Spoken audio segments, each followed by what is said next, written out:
истинный смысл таухида заключается не только в том, чтобы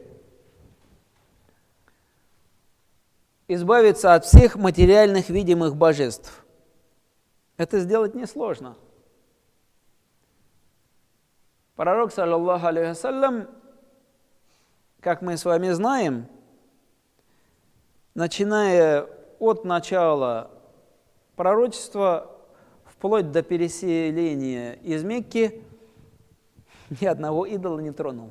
Они стояли рядом с Каабой, он ни одного не тронул. Потому что проблема была не в этих деревяшках, не в этих камнях. Проблема была в душах людей.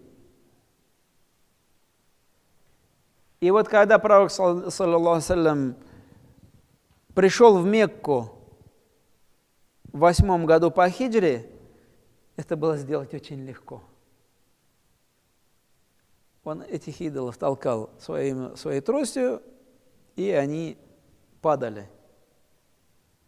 Это указывает на то, что смысл тавхида, смысл единобожия не в том, что победить только деревянные, каменные и другие какие-то изваяния.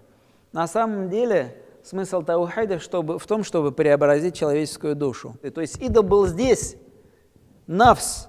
Поэтому истинный смысл единобожия заключается в том, что вот здесь очистить себя от идолов в первую очередь.